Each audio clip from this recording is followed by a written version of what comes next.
মনে করেন না আমি এখানে গালিগালাজ করতে আই নাই, কি করেন? ভাষা ঠিক আছে, চলবো কিছু সময়। বাবাজি এখন তো ওয়াজ, আমরা তো ওয়াজ শুনতে আসি না, আমি খালি বক্তা দেখতে আই।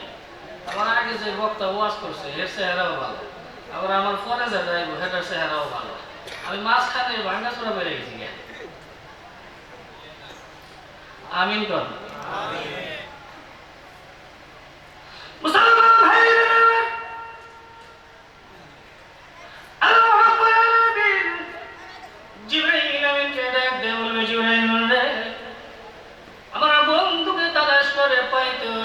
জমিনের মধ্যে কান লাগাইয়া কষতে থাকো, যেখানে যাইয়া শুনতে পাবে মাটির নিচ থেকে আওয়াজ আসতেছে, রব্বি হাবলি ইয়া উম্মতি ইয়া উম্মতি। মুসলমান ভাইরা, এবার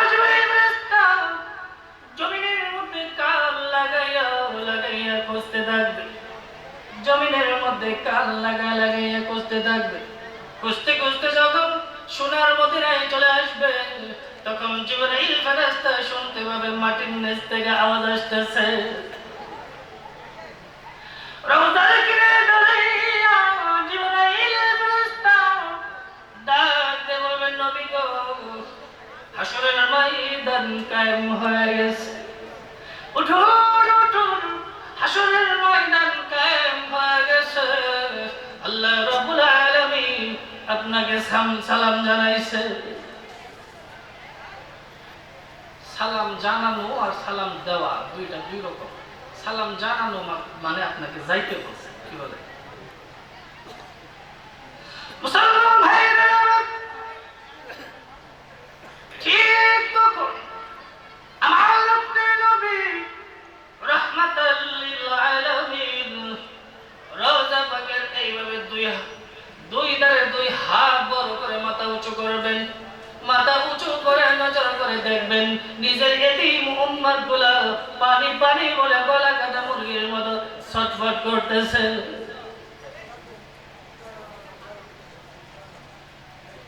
সঙ্গে সঙ্গে রওজার ভিতরে বসে পড়বেন, কে জিবরাইল আমার গুনাহগার উম্মতদেরকে জাহান্নামের মুখে ছেড়ে দিয়ে আমাকে ব্যস্ত দেবার জন্য এসেছো। জিবরাইল বললেন, আমার গুনাহগার উম্মতদেরকে জাহান্নামের মুখে ছেড়ে দিয়ে আমাকে ব্যস্ত দেবার জন্য এসেছো? না না, তুমি এখান থেকে ফিরত চলে যাও, তুমি এখান থেকে ফিরত চলে যাও। আল্লাহর রাজা বলে দিও, আমি তার জান্নাত চাই না, আমি তার ব্যস্ত চাই না। আমার উম্মতদেরকে জাহান্নামে দিয়া আমাকে বেহেশত দিবার জন্য নিতে আইছো, এখান থেকে চলে যাও। মুসলমান ভাইরা, আল্লাহ রাব্বুল আলামিন জিবরাইল আমিনকে ডাক দিয়ে বলবে, জিবরাইল রে, আমি জানি আমার বন্ধু উম্মতের কান্ডারি, আমি জানি রে আমার বন্ধু উম্মতের কান্ডারি, আমার বন্ধু উম্মতের জন্য কান্দে, চোখের পানি ছেড়ে ছেড়ে কান্দে।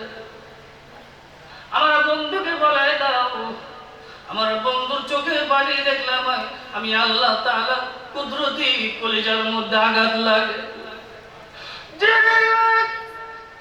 আমার বন্ধুকে বলে দাও, বন্ধু যেন না কান্দে। আজকের হাসরের ময়দানে আমার বন্ধুর সঙ্গে আমি ওয়াদা করলাম, আমার বন্ধুর কাছে জিজ্ঞাসা না করে তার একটা উন্নত জাহান্নামের পরিচয় দিব না। বন্ধুগণ, উম্মতের কান্ডারি নবী মুহাম্মদুর রাসূলুল্লাহ সাল্লাল্লাহু আলাইহি ওয়াসাল্লাম, আমরা তো নবীকে মহব্বত করি না, নবীকে ভালোবাসি। নবীকে মহব্বত করতে হবে। নবী যেমন উম্মতকে মহব্বত করছে, উম্মতদের নবীকে তেমনি মহব্বত করতে হবে, ঠিক কিনা? এখন তো ওয়াজ মনে থাকে না, প্যান্ডেলের বাইরে গেলেই বক্তা কি বলছে সেটা মন থাকে না। ওয়াজ কি মুখস্থ করার দরকার আছে না নাই? আমরা যা কিছু শুনবো বলবো আমলের নিয়তে শুনবো, কি বলে? না প্যান্ডেলের ভিতরে রাইখা যাইবেন, বাইরে নেবেন না। কালকে সকালে যদি কেউ জিজ্ঞাসা করে ঢাকার থেকে যুক্তিবাদী আইছিল, কি ওয়াজ করছে একটু শোনা দে, ইমাম সাহেব যদি জিজ্ঞাসা করে বলতে পারবেন না? বলতে পারবেন। অনেকেই চিন্তা করছে 40 বছর 50 বছর ধরে ওয়াজ শুনি, জীবনে একটা ওয়াজ মুখস্থ করতে পারি নাই, এই 1 ঘন্টা ওয়াজ শুই নাই মুখস্থ করে এলাম, এটা হইতো না। না, এটা হবে। আমি যেইভাবে কথা বলবো আপনারা প্রত্যেকটা কথার জবাব দিবেন, জবাব দিলেই মুখস্থ হয়ে যাবে, ঠিক কিনা? আমার কথা বুঝতেছেন তো ইনশাআল্লাহ?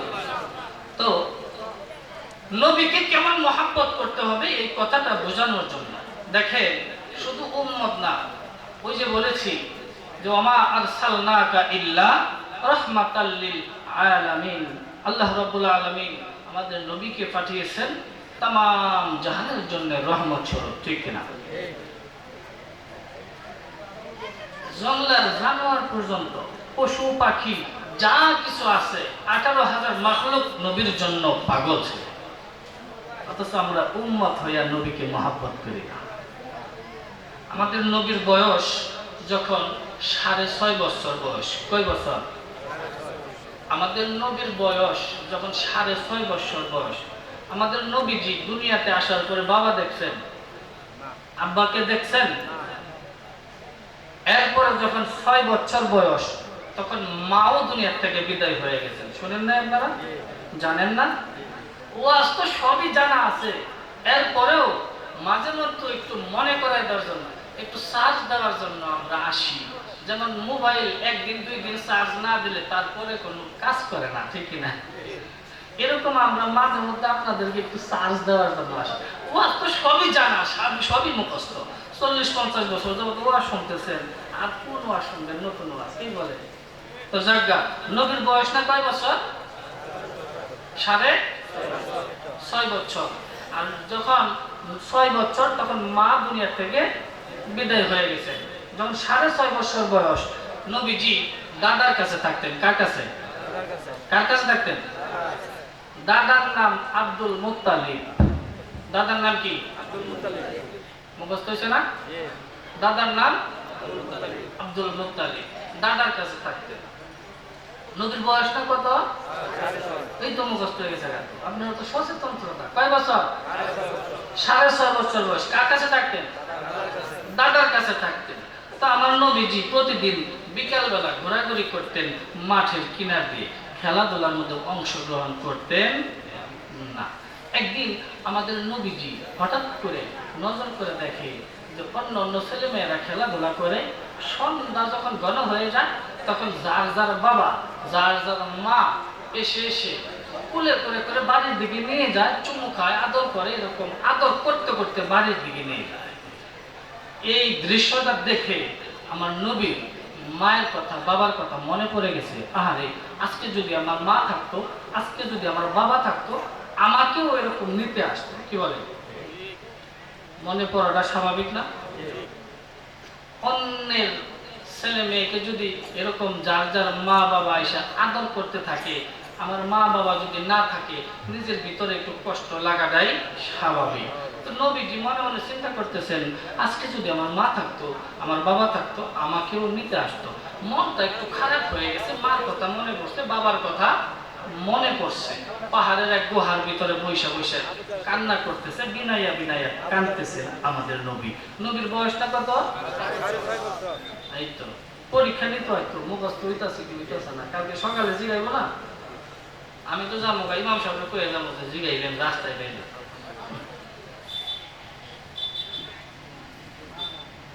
সন্ধ্যা হয়ে যাচ্ছে, আমার নবীজি গুহার ভিতরে ঢুকে পড়ছেন, মার কথা বাবার কথা মনে করছেন। আজকে সন্ধ্যা বেশি হয়ে গেছে। অন্য দিন সন্ধ্যা হওয়ার আগে আগে বাড়িতে চলে যায়, দাদার কাছে চলে যায়। দাদাই মনে মনে চিন্তা করতেছে, ব্যাপার কি, আমার নাতি বাড়িতে আসে না কেন? অন্য দিন তো আরো আগেই বাড়িতে চলে আসে। চতুর্দিকে লোক পাঠিয়ে দিয়েছে নাতিকে খোঁজার জন্য, কেউ তালাশ করে পাইতেছে না, কারণ গুহার ভিতরে ঢুকে গেছে। আবু জাহেলের নাম শুনছেন তো? আবু জাহেল কি ভালো ছিল? কাকটা একটা বদমাইশ ছিল, কি আছিল? এই আবু জেহেল লোকটা যদি এখন থাকতো কি করতেন? পাতলা পাতলা করে, হ্যাঁ, কি যে করতেন আল্লাহ তাআলাই ভালো জানে। যাজ্ঞা, এই আবু জেহেল একটা উট লইয়া সারাদিন ঘুরছে, কোনো শিকার পায় নাই, শিকার করার জন্য ঘুরছে, কোনো শিকার পায় নাই। শিকার না পাওয়ার কারণে বাড়ির দিকে রওনা করছে সন্ধ্যাবেলা, ওই পাহাড়ের কেনে বসে বসে, যেই পাহাড়ের গুহার ভিতরে বসে বসে আমার নবীজি কান্না করতেছেন, ওই পাহাড়ের গুহার সামনে দিয়ে বাড়ির দিকে রওনা করছে। হঠাৎ করে আবু জেহেল নজর করে দেখে মোহাম্মদ আমিন গুহার ভিতরে বসে বসে কান্না করতেছে। মুসলমান ভাইরা,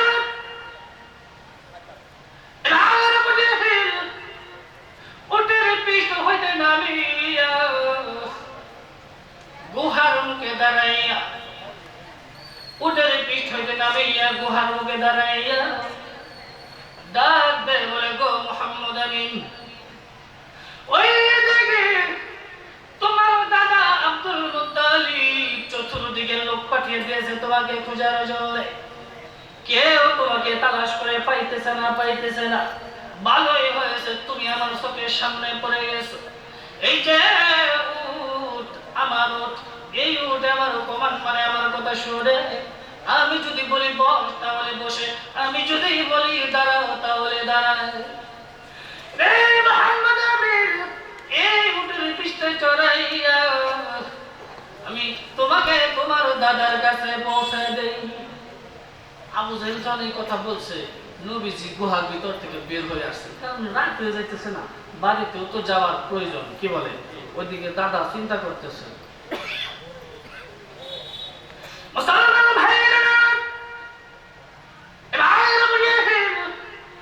উটের লাগাম ধরেছে। আবু জেহেল ডাক দিয়ে বলে, মুহাম্মদ আমিন গো, আমার পিছনে বসো আর আমাকে ভালো করে ধরে রাখো। আমাকে যদি না ধরো, ও যখন বসার থেকে দাঁড়াইবে তখন তুমি পড়ে যাইতে পারো।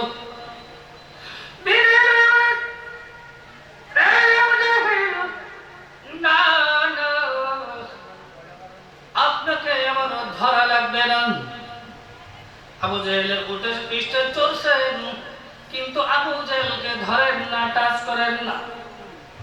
কেন ধরেন না? ইন্নামাল মুশরিকুনা নাজাসুন, মুশরিক যারা, কাফের বেঈমান যারা, তারা হলো নাপাক। কাফের বেঈমান যারা, তারা হলো নাপাক, মুসলমান হলো পাক। আমার নবী পাক, আবু জেহেল হলো নাপাক। আবু জেহেল কি নাপাক? নাপাক থাকার কারণে উটের পিঠ চড়ছেন ঠিক, কিন্তু আবু জেহেলকে ধরেন না, টাচ করেন না। কারণ আবু জেহেল মনে মনে চিন্তা করতেছে, আমার উটের পিঠ চড়িয়া, আমার উটের পিঠ চড়ছে, আবার আমাকে ধরতে বলি, আমাকে ধরে না। আজকে মোহাম্মদ আমিনের একটা শাস্তি দিয়ে দেবো। নাউজুবিল্লাহ বলেন। আবু জেহেল কি কইতাছে, আমার নবীকে কি দিব? শাস্তি দিয়ে দেবো। আমি না তো ফিটাইতে পারব না, ফিটাইলে তো আবার ওর দাদা আমার উপরে স্টিল রুলার চালাই দেব। সুতরাং একটা কৌশলে মোহাম্মদ আমিনকে একটা শাস্তি দিয়ে দিব। কিরকম শাস্তি?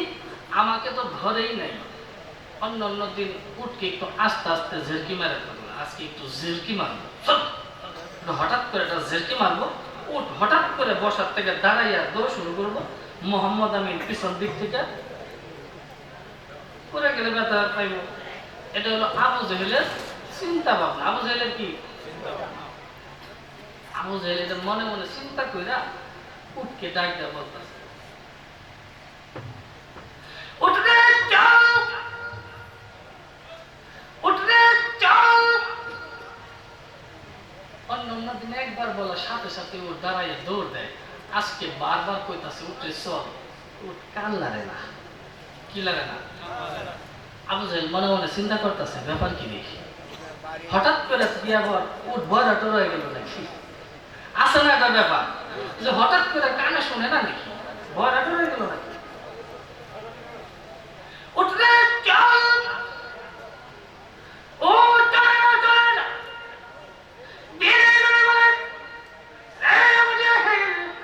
তুমি বললা তোমার কমান মানে তোমার কথা শুনে আমি দেখতে পাচ্ছি ওর তো তোমার কমান মানে না। তুমি কইলে ওদের কথা শুনে, আমি তো দেখতাছি তোমার কথাই শুনে না।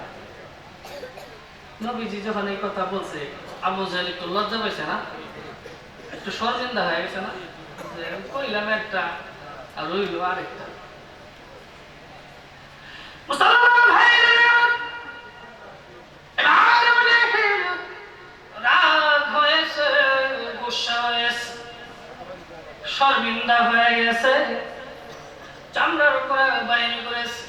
চামড়ার কোড়া বাহির করিয়া উঠের মাথার মধ্যে আঘাতের পরে আঘাত শুরু করে দিয়েছে। ও জিহ্বা বাহির করে দিয়েছে, থুতা জমিনের মধ্যে লাগিয়ে দিয়েছে, চক্ষু দিয়া পানি ছেড়ে দিয়েছে।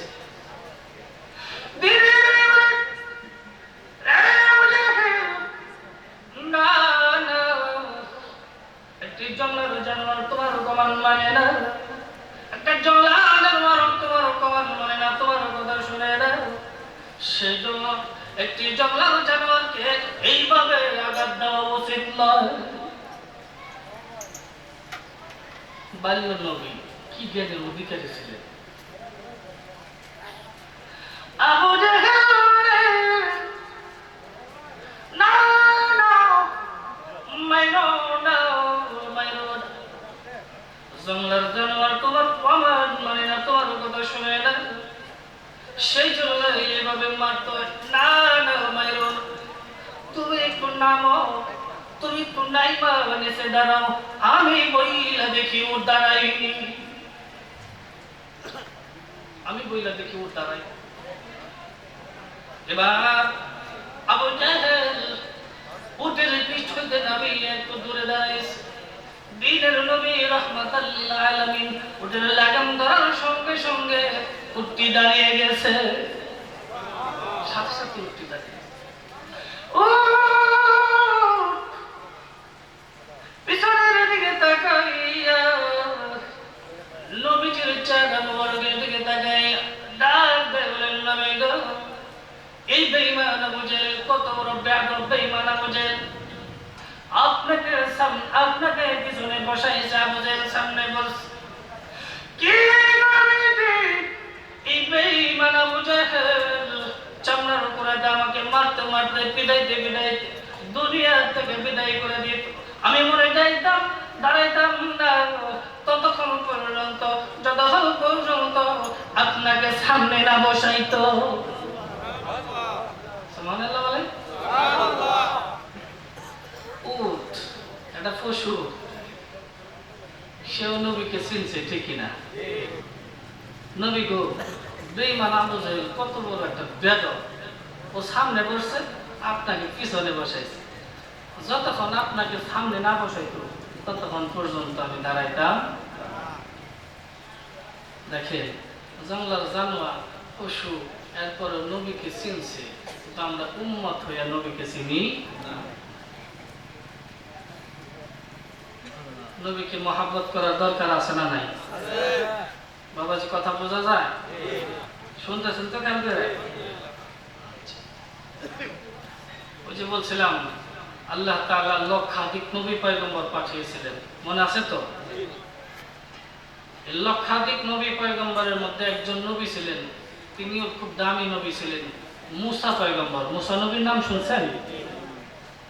এই মুসা নবী একদিন ওয়াজ করছে তার উম্মতদেরকে, পৃথিবীতে এমন একজন নবী আসবেন যার চেহারা এক নজর দেখলেই মহাব্বতের সাথে কেউ যদি এক নজর দেখে তার জন্য জাহান্নামের আগুন হারাম হয়ে যাবে। কিভাবে দেখতে হবে? ঈমানের সাথে, মহাব্বতের সাথে। আর এখানে যদি বলতাম নবীর চেহারা দেখলেই জাহান্নামের আগুন হারাম, তাইলে তো আবু জাহেল তো দেখছি, হ্যাঁ? তাইলে বোঝা গেল ঈমান আনার প্রয়োজন ঠিক কিনা, মহাব্বত করার প্রয়োজন ঠিক কিনা। তাহলে এই মুসা নবীর এই কথা, এই ওয়াজ একটা বিষাক্ত সর্প, বিষাক্ত সাপ শুনছে। কিসে শুনছে?